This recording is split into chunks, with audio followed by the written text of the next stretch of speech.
Post Malone, one of the most prolific music artists alive today, first saw worldwide success in 2015 with his rap album White Iverson. Now a decade later, he took everything he learned in the last 10 years of being in the music industry and applied it to his new Western album, F1 Trillionaire, that was met with overwhelming positive reviews and success, and especially for a rap artist turned country. And along with this new Western album, he released a line of Western-inspired rugged manly boots with the least rugged manly Western boot brand of all time, UGG. But UGG, though known for their UGG boots, are equally known for basically stealing the UGG brand from every Australian and making shockingly cheap products, and in my opinion, being very intentionally misleading to their devout followers. So is this Post Malone UGG TrailGazer collaboration doing what Post Malone did to the music industry by fusing two contradictory things together and making a Western-inspired, high-quality, rugged, durable boot made by UGG that you can actually use and wear for more than just style? Or is this just another celebrity cash grab collaboration that's solely designed to look like a Western and quality and all these things with none of the actual substance? That's what we're going to try to figure out by cutting these boots in half and running through our test to really find out the truth of Post Malone and UGG's TrailGazer boot. So what is this boot? Well, the brand is UGG. The style is the Heritage Pull-On TrailGazer, emphasis on heritage, implying some sort of heritage quality. They weigh 1 pound, 13 ounces. They retail for a pretty steep $210. They're made in Vietnam, and the way they position this product is we need to go the distance no matter the weather, get into our Heritage Pull-On TrailGazers. These winter-ready boots are crafted with waterproof full-grain leather upper that's been seam sealed for added protection from the elements. Inside, you'll find our soft UGG plush blend and a genuine sheepskin collar lining designed to surround you in the rich feel of UGG. The outsole has a white spider rubber for enhanced traction, rated to keep you warm in temps as low as negative 20 degrees Celsius. They clearly position it as a real durable functional boot that you can actually use as a boot. So now start looking at each of the materials to see, is this a real boot or is it just fast fashion? Well, let's look at the upper first, because it is real leather. You know, this is from the outside, it looks like it's pretty nice leather. It's 1.5 millimeters thick, so a little on the thin side for a real usable boot that's, you know, work boots are anywhere from 2 to 3 millimeters thick. But it does look like it's double layered down here around the perimeter of the boot for a little bit of extra protection. So I popped a couple of these stitches.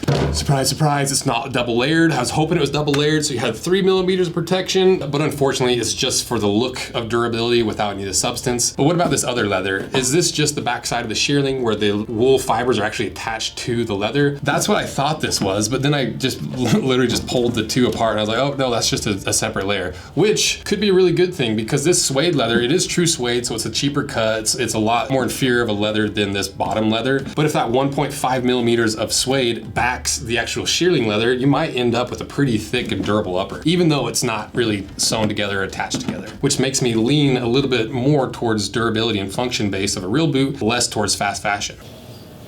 Mugs and slugs, this time in Bloodcore, they just released and they're selling fast, limited quantities. Check them out, get yourself a pair of nice, warm, cozy mugs, manly Uggs with the shearling without popping out the top and in Bloodcore, plus the slippers, the little slugs, get them before they're gone, Bloodcore mugs and slugs. But to me, it really comes down to how the leather performs because this is supposed to have DWR water resistant treatment. So we did the waterproof test on this and it seems like it's mostly waterproof, like the leather did absorb into the thread and into the leather, but no leather got onto the inside, at least for the length of the test that we did. We also did the burn test, both performed really well. You can really see how different the suede performs compared to the more grain leather. And we did the puncture test. The vamp punctured through at 68 pounds, the quarters punctured through at 72. So not terrible results, honestly. Final results with the leather is not double layered in a few spots and it's pretty thin, but it is decent leather and it's waterproof and performed pretty well in the test. The shaft could be double lined. So right now I'm leaning towards it being a functional boot. But what about the lining and the inside of this boot? Because this is one of the more important things because we've already seen how sneaky and how misleading UGG can be with their shearling terms in quotation and how sneaky they are with like the placement of different things and how they get cheaper materials here and there. And in some of their best-selling footwear, they don't even use real shearling. It's just fake shearling with a mix of real and fake wool fibers. And my issue with that is it's super misleading to people that are expecting the quality of real shearling that is known to be durable, warm, thermal regulating, it doesn't smell, it rarely sheds, and they're expecting real shearling Shearling from UGGs, who built their entire name around Shearling, and now it's like slowly phasing it out without really telling people. So what about this boot? Is it real Shearling? Did UGG pull another fast one on everyone? Well, looking at the collar, I can tell it's real Shearling because I burned it. It smelled just like hair. It's nasty.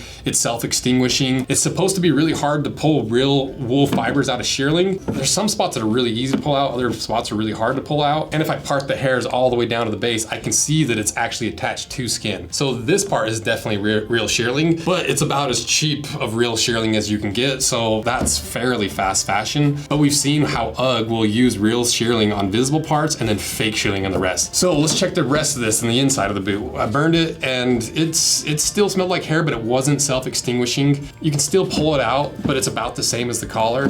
But if I part the hairs down to the base of the hairs, you can see that it's attached to a fabric backer instead of leather. So it's definitely fake Shearling. The entire boot, except for this 1-inch collar, is fake Shearling. And this is what I hate about what they do, because looking at their site, it does say 17mm UGG plush, 60% upcycled wool, 40% Tencel, Lysol shaft lining. And to their credit, they do have it on that site listing like 8 times. So if you miss it, that's for sure your fault and not UGG's. But the problem with fake Shearling is what I mentioned. It stinks faster, it's less durable, but more importantly, I thought the suede on the outside here was like a redundant layer backing up the true Shearling on the inside. But in all reality, it's just fake Shearling, which now I'm like, well, that's clearly not work or real boot oriented. The upper leather and the Shearling is about as cheap as you can do while still kind of saying it's Shearling and technically saying it's leather. But you know what I mean? Don't you think it's a little deceptive to put one tiny bit of real Shearling around the collar? If it's not intentionally made to mislead people, then what is it for? But there's one thing that could save this boot to me, and it's this big chunky outsole. And they say this is made from their white spider rubber that they say is a specific outsole compound known for its high friction and durability, especially in icy conditions. And like they said in the description,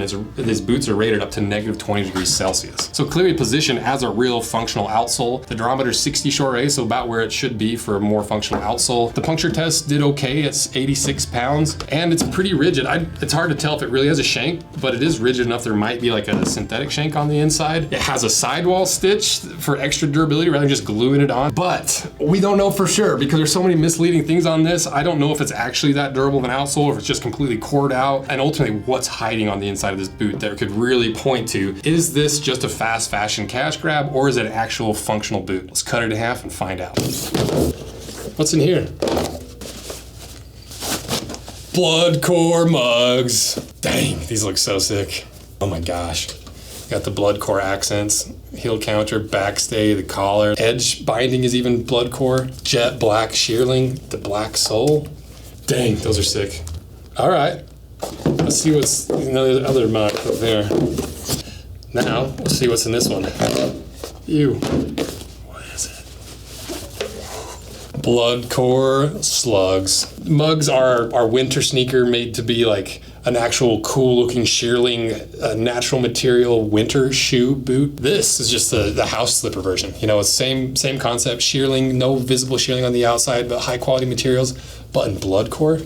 And these are surprisingly popular. People love these. Like when we were launching these, I was like, I don't know, like, are we sure we want to do it? Cause like, what if like we only sell like 5, but people buy these like crazy.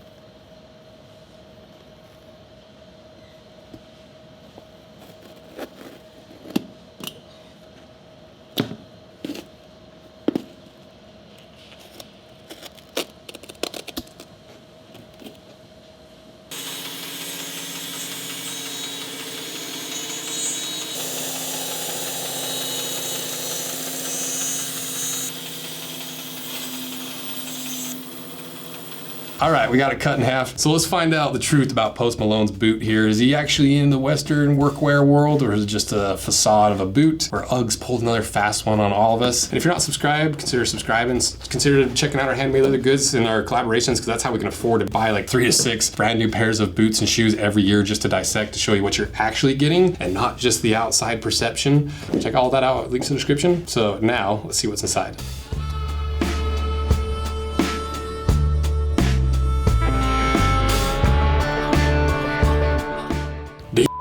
I got fooled again by UGG. I thought for sure I caught him on everything before he cut this in half, but this sidewall stitch, even though it's a real thread on the outside, it's not a real functional stitch. It just sews through the outsole only. It doesn't go through the sidewall. So once again, that is another thing that has the appearance of quality and durability with none of the substance. Very sneaky UGG, very sneaky. That one even fooled me. But what about the outsole? What about the saving grace of this boot? Unfortunately, the outsole is completely hollowed out. So these big lugs that look like they're 7 or 8 millimeters are actually only 3 millimeters, because once you wear through that 3 millimeters, you're into the inside of the boot where stuff's gonna get to the inside, you lose your water resistance, it's gonna wear down a lot faster, and your boots are basically completely shot because these can't really be resold because that sidewall stitch is fake. All the internal components are just cheap, but very, very comfortable. There's no mistaking that this is a very comfortable boot. It's just not a durable construction. And on top of that, it doesn't really even have any real waterproofing. So this waterproof leather in quotations that's not really waterproof, and the seam seal that's really only around the seams, you can't really call this boot waterproof because we did the waterproof after recording this and left it in for a lot longer, and here's results. Another one of their claims of it being waterproof is not even really true. And a lot of the reason why we thought it passed the waterproof test is just because there's so much shearling in here and there is real wool fibers that you can't even really tell it's wet until it's like 30% saturated. It just seemed waterproof when in all reality it's not really waterproof at all. So now that we've seen every last component of this boot, what are all the parts and techniques that point to this being what UGG describes it as a real reliable, rugged, dependable boot? The vamp leather, kind of. It's 1.5 millimeters thick and kind of waterproof, but other than that, I think that's pretty much it. So then what are the parts that are intentionally misleading and or solely just for style? That's the fake sidewall stitch, the fake lugs in the big durable looking outsole, the fake double layer of leather around the perimeter, the fake shearling with the sneaky real shearling but really, really cheap real shearling collar, the fake waterproofing, and all these loose, really non-durable, just comfort-based and basically just UGG-based internal components. And so basically everything in this boot is for style and for fast fashion. Like I said, it is very durable. The soft, squishy 15 to 20 Shearling foam in the middle is ridiculously comfortable. They're really warm. It has a really cool look with this really exaggerated big toe and all this stuff. It's just an UGG boot in Western disguise, which is totally fine if that's how they sold this boot and positioned it. But to me, it makes the UGG brand seem really phony and another one of these giant corporations that skirt the line of straight up lying to their consumers while just telling the truth enough that they can get away with it, and that is just textbook UGG, unfortunately. But how much is Post Malone to blame for this? A decent amount, but at the same time, I literally had to dissect this boot down to every single layer to find all the little tricky twisting of the truth and lies and misleading aspects of this boot. Even I got fooled on half this stuff. And I know Post Malone's a pretty big sneakerhead, but I have a hard time believing he understood every aspect of twisting of the truth and how this was positioned in this way and that way. And since he's new to the Western and workwear world, we'll give him a little bit of a pass, but hopefully next time he makes a product that actually represents what's being advertised with his name. And more importantly, hopefully he makes a product that his new Western fans can actually use and appreciate, and not just a cool looking pair of really expensive but rugged looking slippers. So let me know what you guys think, and thank you for your support. Post Malone, if you need some consultation on your next collaboration, hit me up. You just live 30 minutes from me here in Salt Lake. So hopefully next time it's not with UGGs and it's a better brand that can actually deliver on what is promised. Thank you guys for watching and all your support. Check out the links below. Support us where you can by subscribing. Check out our handmade leather goods we make right here in the shop and our collaborations that have given me the expertise and worked with some of the top brands in the world, and to really hold these brands accountable for being misleading and telling half truths and making extremely misleading products. So thank you guys. See ya.